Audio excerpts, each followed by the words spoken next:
Hello ladies and gentlemen, and welcome to another episode of The Cider Drinker. On today's episode I'm bringing to you another real cider for you guys. This time we're taking a trip to Ross-On Wye in Peterstowe to try out an aptly named Ross-On Wye dry cider. Now this is the Ross-On Wye cider company, as it says on the front of the bottle, and this is obviously their dry variety. They also do a medium dry and a medium sweet, which I'll hopefully be trying in the future, but for now we've got the dry variety for you guys. This one came from obviously one of the mixed cases of real cider that I got online. I believe this one was from the ciderclubuk.co.uk website, which they do some awesome arrangements of ciders, so I'll be going back to them sometime soon.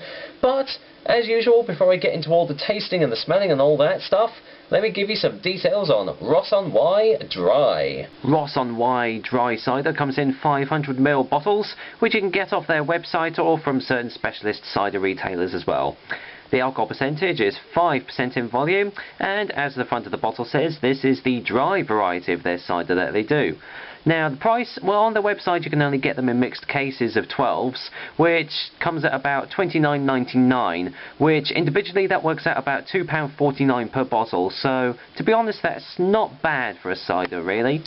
There we are. Well, now I've noticed I've not really been explaining the bottles recently, so I'll go into that. Really, the front of the bottle just says rustic to me. It's got a very nice clean design there. It's just got the nice old rural cottage on the front. Well, it's not even really a cottage there. It looks more like a, I don't know, what you see like in like Victorian schools, you know, like the little schoolyards and everything. I don't know what exactly it is. It's probably their cider mill that they have, who knows. At the bottom it says whole juice, so that's very promising, obviously because it's a real cider. This should be good. Now it does actually have quite a lot of writing, so I'll just read from this one. A traditionally made farmhouse cider! I'm not exaggerating there. Cider is actually exaggerated there, which is cool. Ingredients: apple juice, natural sugar, and sulfites a trace. So there we go. Because it's a real cider, that's pretty cool. Best consumed within 3 days of opening. Don't worry there, it will be gone by tonight. Store in a cool dark place. Best served chilled. Blah blah blah. And on the other side it says, cider has been made at Broom Farm by the Johnson family for over 70 years. There are now over 40 varieties of cider apples growing on the farm, enabling the creation of individual blends of quality cider. The farm cellar is open to visitors for tastings and sales straight from the barrels. Now that's pretty cool. Our cider is a whole juice product fermented with natural yeasts. Well, that's pretty damn awesome. I can't see any natural sediment in this, but you never know, it might be very fine. So, let's go and open this bottle. Got my old trusty bottle opener here. I have noticed that the top of the bottle is slightly dirty. You probably won't be able to see it on here, but oh well, it's probably just from the packaging and everything, so we'll see. There we go. Absolutely no carbonation here. It, well, that's why it's a dry still cider. Of course it's not going to have any carbonation. That's a bit silly of me. Right, let me just get a whiff. Wow! Oh, that wasn't expected. It's it's got that dry smell, but wow, that was a really apple aroma coming off of that. Obviously they've used a different kind of apple to what I've had before, because that smells slightly different to some of the other dry ciders that I've had. Because some of them have smelt like quite astringent, quite sharp, but this one's actually got a very nice, almost like a floral aroma to it. It's very slightly sweet. I mean, obviously it's not going to be because it is dry, but oh, that does smell very pleasant, definitely. I don't think it's been matured in oak vats because I can't smell any oaky characteristics to it, but you never know. It might taste and smell different in the glass, so let me pour this out. Now, because it's because it's a still cider, and I don't think it's got any natural sediment to it, I can just pour this out to my heart's content. It's actually been a little while since. Oh, nice plop there. It's been a little while since I've had a still cider, so this will be a nice change from all the sparkling ones I've done. There we are. That's what it looks like in the glass. I'd say probably typical cider colour, to be honest. Nice and clear, very clean and crisp looking from the looks of it.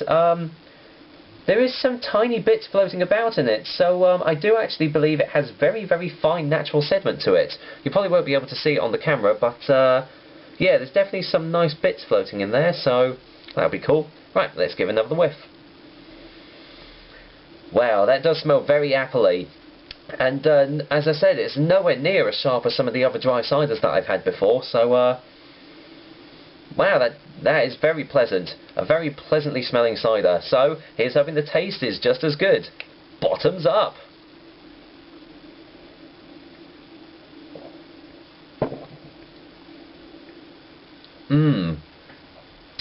That's nice. That's really nice. Yeah, it's not really got that sort of oaky characteristic, so it obviously hasn't been matured in oak fats, but definitely got that really dry character to it. Trying to see if I can describe the actual aftertaste. Let me just get a second opinion.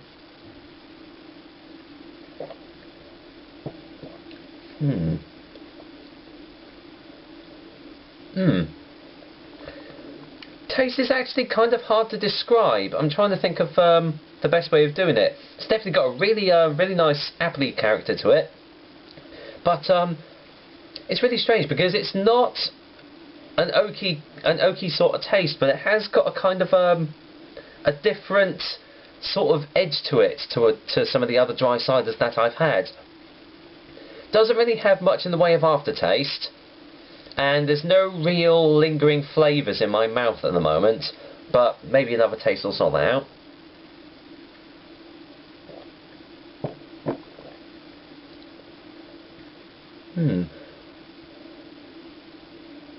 It's quite clean, a very kind of a crisp cider. Definitely tastes, I know it's going to sound strange, it tastes refreshing, but I'm not really getting actually that much flavour off of it, if I'm being honest. There's not really much aftertaste. Yeah, it's kind of hard to... There is a definite flavour to it, but it's very hard to actually pin it down.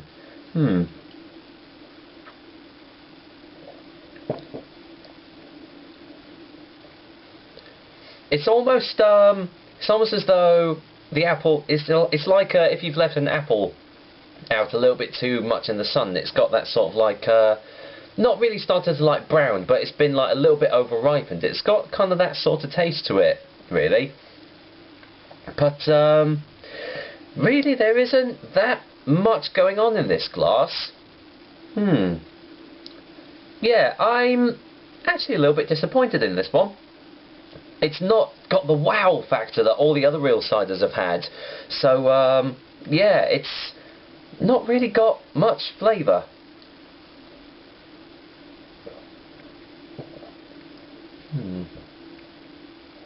I mean, there is definitely, you know, what taste there is. I mean, you know, the initial taste is very pleasant, but it just goes away all too quickly. There is definitely no lingering flavour, no lingering aftertaste either. So I don't know. That's kind of disappointing because, you know, you expect still ciders to still have the same you know, the same zing and character that sparkling ciders have, but yeah, there's not really a whole lot going on in this glass, unfortunately. It's not as bad as some of the other ciders that I've had, where it's excuse me, where it's literally like you know, just drinking orange water. Because yeah, the initial taste is a very nice appley characteristic to it. It's quite, you know, it is quite dry, but then after that, it's kind of left the party early, really. It's like you know, one of these gate crashers that comes in and it's like, way, there we go, and then about half an hour later they get so drunk and they just leave. Yeah, that's about what this cider is, to be honest. It's there for about a couple of seconds and poof, there you go, it's gone. You've got to take another taste.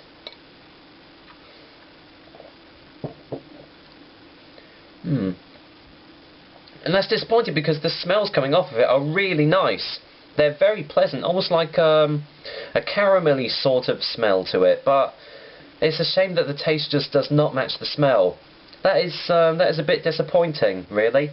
I'll just get one final taste before the final verdict.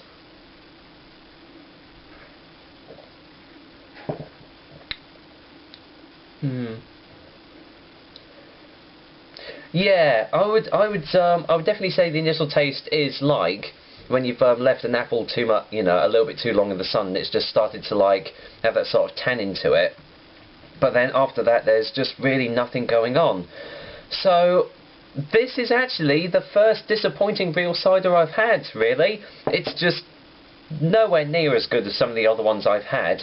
I mean, don't get me wrong, you know, it's still, you know, an alright cider, but for the price, I mean, you know, £2.49 off the website is a little bit better than some of the other ones, but really, there are better real ciders out there, to be honest. So, I'm kind of sad to say this really, but Ross-On Wye Dry Cider gets a 6 out of 10 from me. It's just nowhere near up to scratch with some of the other real ciders that I've had, and that is really disappointing, but you are going to get some ciders like that, unfortunately. I mean, don't get me wrong, you know, the initial taste is very, very nice, but I just wish it stayed longer and had the same smells and aromas that are coming off of the glass. But, oh well, you never know, maybe the medium dry, medium sweet ciders have a lot more flavour to them, but for their dry still cider, it's just not up to par, unfortunately. But there we go. That was another episode of The Cider Drinker for you guys. Hope you enjoyed it. I kind of did. I just wish it would have more taste to it, to be honest. So, until next time, I will be back with another delicious and hopefully tasty cider for you guys. But until then, well, I hate to see a good cider go to waste anyway, so I'm going to finish me off this glass. Take care, guys. Until next time.